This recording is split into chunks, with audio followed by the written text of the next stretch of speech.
Une petite application très basique que j'ai fait ici pour vous aider à faire les premières bases de votre application pour le TP2.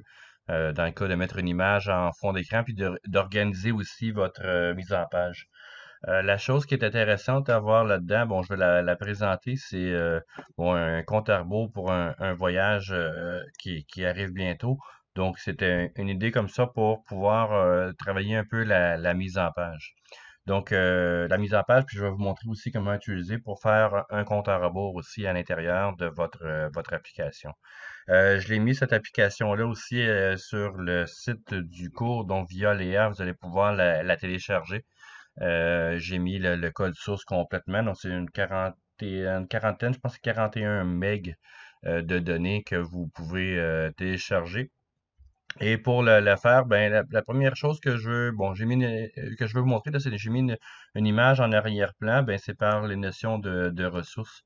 Donc j'ai fond.png, donc je vais aller chercher une image de la Roumanie, donc la Roumanie qui est ici. Et j'ai mis aussi la notion de l'interface, une interface qui est de prime abord, qui est contrainte. Donc, il utilise la notion de constraint ici. Et si vous regardez à l'intérieur de pas de mon manifeste, mais à l'intérieur ici de mon fichier main Roumanie qui est là, bien, c'est de mettre à l'intérieur de ça, donc à l'intérieur du texte, vous avez un layout constraint dans lequel il y a le text view qui permet d'afficher l'élément d'aujourd'hui. Et vous avez donc le texte qui est là. Et vous avez la notion d'un deuxième text view qui est là pour afficher la date du jour. Et vous avez donc le troisième text view qui permet de dire il reste. Donc, c'est tous des éléments qui sont un par-dessus l'autre avec les contraintes qui sont là. Et à l'intérieur, si vous regardez, il y a un linear layout. Donc, on peut mettre plusieurs layouts dans d'autres types de layouts. Ici, c'est un constraint layout qui est là. Et si on regarde un peu plus bas, on a un linéaire layout dans lequel il y a le text view qui permet de faire la présentation donc des jours, des heures, des minutes. Donc c'est le texte. Et un autre linéaire layout qui se place juste en dessous et qui lui va recevoir les informations. Donc les dates, des dates du jour, de l'heure et des minutes restantes pour un certain événement. Et à partir de là, j'ai rajouté aussi un bouton qu'on a vu aussi la semaine passée, donc qui a rapport avec la notion du cliquable. Donc c'est un petit bouton, c'est un bouton flottant qu'on appelle. J'ai mis un icône qui pourrait être encore mieux que qu'est-ce qui est présenté là, mais donc c'est juste pour vous montrer la faisabilité de la chose. Et à partir de cet icône flottant-là, ben, quand on clique, ben, ça appelle une fonction qui est à l'intérieur de ça, et c'est ni plus ni moins que le intent qui n'était pas explicite, mais qui était implicite. Donc, autrement dit, j'ai une fonction qui permet d'ouvrir une page, et c'est une page qui renvoie encore sur la carte du voyage via l'Internet. Donc, ça permet de faire une intention qui demande d'ouvrir une page web et dans lequel j'ai la notion d'élément qui est là et qui me permet de faire passer sur un intent qui rouvre la page via, dans ce cas ici, je pense que c'est Chrome, sur l'application. Donc, qui rouvre un lien directement donc à partir de l'application. Donc, c'est un intent qui est là. Donc, c'était un autre exemple pour utiliser le bouton que j'avais pas présenté, donc le bouton flottant ici que vous pouvez rajouter. Je crois que je me souviens bien dans le design, dans les boutons, vous les avez button qui est là, floating action button ici. Donc le bouton, vous pouvez le drag, faire un drag and drop, excusez-moi.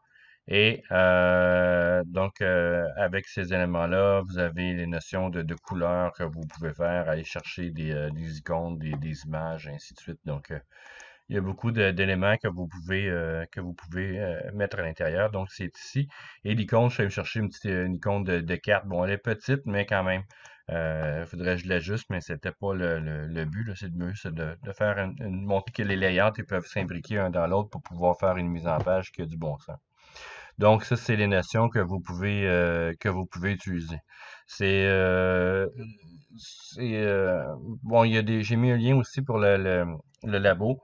le dernier labo qu'on a fait. Donc, j'ai mis des liens sur où s'inspirer pour faire, entre autres, des mises en page.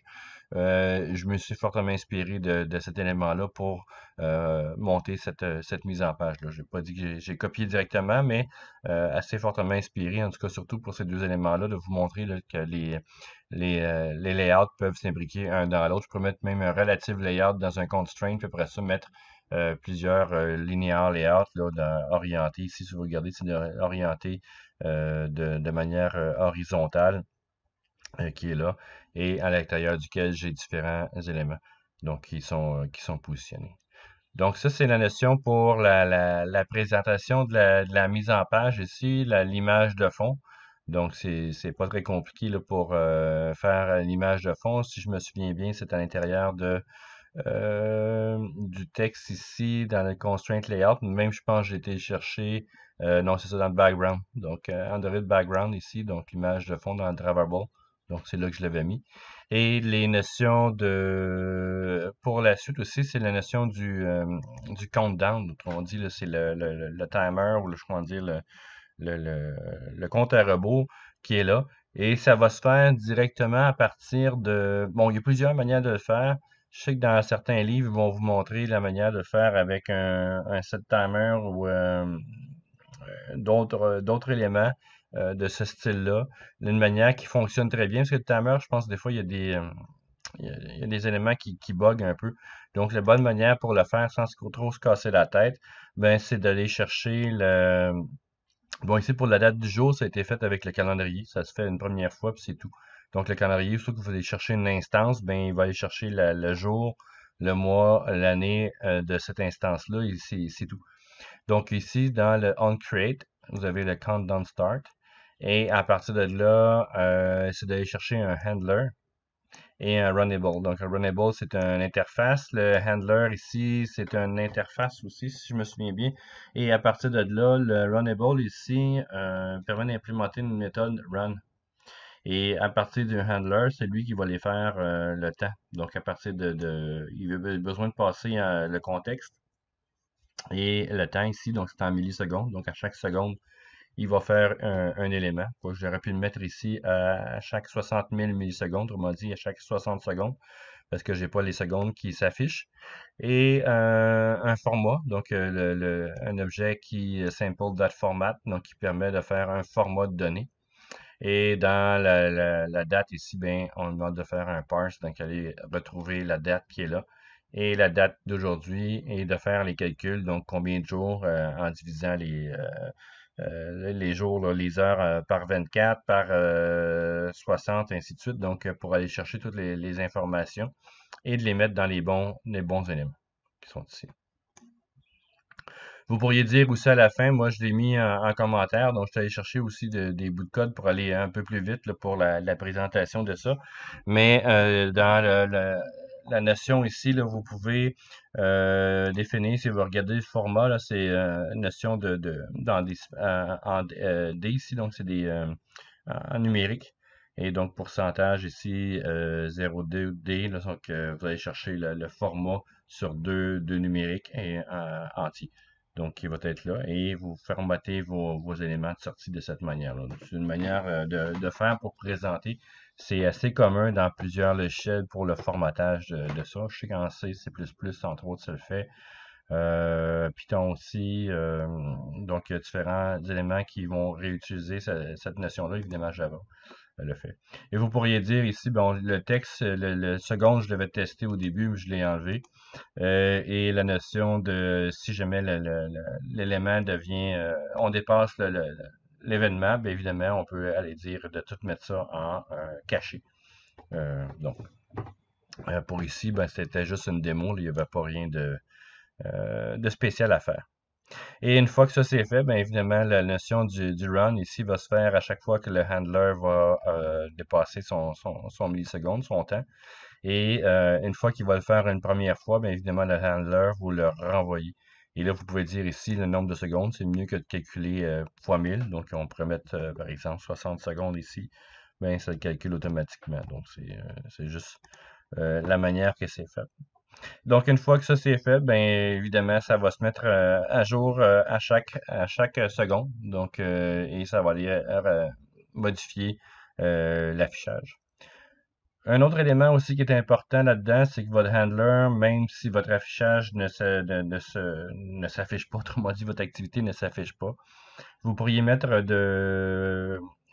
bon, ici, je l'ai mis seulement sur le Destroy, là, mais ça pourrait être dans le Protected Void, ici, on pause. Autrement dit, quand que l'application ne reçoit plus, n'est plus en mode d'affichage en premier plan, ben, on pourrait dire, quand il est sur pause, ben, d'arrêter au moins le handler pour économiser de la batterie, pour économiser du processus. Donc, et quand on fait on resume, ben, évidemment, on va pouvoir aller redémarrer notre handler.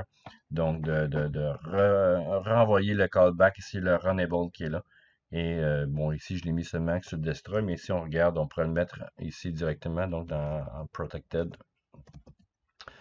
De protected ici, ce serait void on pause. On pause ici et de continuer en rajoutant l'information qui est là ici. Je pense. Ok, ça c'est une méthode qui était override. Et évidemment, quand le Java ici, quand on fait une surcharge de méthode, ben, il faut aller chercher la classe mère là, via le super. Donc c'est ça ici qui me demande d'avoir. Et je pourrais dire ici super call qui est là, donc super on close. Et d'aller dire ici, ben on arrête le callback aussitôt que je perds entre guillemets le focus directement. Et à partir de là, ben, si je peux mettre encore une fois le protected ici, puis dire on resume, donc quand il revient dans son écran principal, void, on resume, comme c'est ici. Et là, il va encore me dire, hey, hey, ça te prend le super, ben oui. Donc, Alt Enter. On va rajouter le super ici dans le on resume et de là, ben, je pourrais repartir. Il doit y avoir un élément, le handler. Point handle message, mais je devrais repartir. Countdown start ici, handler, remove callback, new handler, post delayed. Donc d'après moi ici, si je fais post delayed là, qui est là, ben point post. Post delayed ici. Oh, excusez. Post delayed, le runtime, est-ce qu'il est déclaré plus haut? Je pense que c'est ça, il est déclaré trop bas. Je pourrais pas le faire là, rapidement ici, parce qu'il est pas la variable est trop locale, n'est pas assez globale pour aller chercher mon élément qui est là. Ah oui, non, non, le runnable ici, non, je peux le faire. Donc ça serait dans ce cas ici, ça serait la même ligne this qui se trouve être dans le run, c'est ça. Faudrait que je rappelle le run ici à l'intérieur. Public void countdown start. Donc, je pourrais dire ici on résume, tiens, on va rappeler le countdown ici directement. Ça pourrait être. Bon, j'y vais rapidement, là, c'est juste pour vous montrer la notion de démo. C'est pas le code le plus propre, là, mais si on le fait de cette manière-là, en principe, ça devrait fonctionner. Là. Donc, ça vous donne la notion de ici, j'ai pas d'erreur. Il reste, bon, tant d'heures. Et à partir de là, ce que ça permet de faire, c'est que si je viens changer ou directement je fais ça ici, là, il tombe sur le on pause. Et si je reviens chercher ça, donc là, j'ai pas mis les secondes, je voudrais voir l'heure, combien de temps il reste pour l'heure ici. Mais ça devrait en principe redémarrer l'information, là. Je l'ai peut-être pas fait de la manière la plus propre, là. J'ai rappelé la méthode directement. Mais depuis cette partie-là, donc ça serait là. Il devrait le faire ici. Qu'est-ce qu'il me dit? 15 heures, il est fatigué. Donc, il le refait directement. Donc, en jouant avec ces notions-là, ces états de l'application, ben, ça va vous permettre aussi d'économiser puis d'aller chercher un peu plus d'économie puis un peu plus autrement dit, de faire votre application qui est pas mal intelligente. Donc ça, c'est une manière de faire aussi pour ces éléments-là, donc la notion de on pause, là, de rappeler tout ça. Donc, on a accès à des éléments. Puis le dernier élément, ce n'est plus ni moins que d'aller chercher la page web. Donc, c'est en cliquant ici, c'est l'intent, on l'avait déjà vu, qui va chercher une page web en question. Donc, une démo avec une carte, donc un lien ou des choses comme ça. Donc, c'est pas plus compliqué que ça. Et quand la carte se met aussi par-dessus, bien évidemment, ça permet de faire de poser, autrement dit, l'information, de le mettre sur pause, mettre l'application sur pause parce qu'il perd son focus, donc il perd son affichage complet sur l'écran. Donc ça, c'est un élément et vous pouvez le télécharger donc pour démarrer ou en tout cas pour vous en inspirer euh, par rapport à ce que vous avez déjà vu. Donc, par rapport, excusez-moi, j'ai pensé à d'autres choses en même temps, c'est que je voulais pas oublier quelque chose. Et c'était donc ici, c'est que vous pouvez utiliser pour démarrer, en tout cas pour voir l'image en arrière-plan, la notion de structuration des layouts. Et ce que je voulais vous présenter ici, la notion, c'est dans les notions de transparence. Ça aussi, ça peut être intéressant de sortir de l'image de fond. On a ici la notion de transparence. Bon, je l'ai fermé. On va la réouvrir de cette manière-là. Donc voilà. Donc on a accès à la notion, excusez-moi, ici les notions de blanc transparent qui permet à partir de ces éléments-là, d'aller chercher un effet d'opaque en arrière pour rendre le texte plus lisible. Et à partir de là, ce qui peut, pour le faire, ben, c'est la notion des couleurs. Donc, dans notre notion de valeur, couleur ici, vous pouvez définir des couleurs. Par exemple, je l'ai appelé dos. C'est pas le meilleur élément. Ben, dans la notion de couleur, vous avez le RGB et vous avez la notion d'opacité qui est là, 84. Et ça se fait ici. Donc, en tassant le slider gauche-droite, là, vous pouvez ajuster la notion de transparence. Et cette couleur-là de dos, ben, je le réutilise à l'intérieur de mon élément. Je pense que je l'utilise ici dos. Voilà. Donc, le background du layout, linéaire layout, c'est dos. Et vous avez les éléments. Donc, seulement du layout que j'ai mis la couleur de transparence. Et par la suite, bien, vous avez le texte. Voilà. Donc, ça aussi, vous pouvez utiliser cette notion de semi-transparence-là. Et ça permet d'avoir quelque chose qui réagit à peu près de cette manière-là. Donc, c'est pas très compliqué, mais c'est un début donc pour faire afficher des éléments, des interfaces un peu plus complexes. Voilà.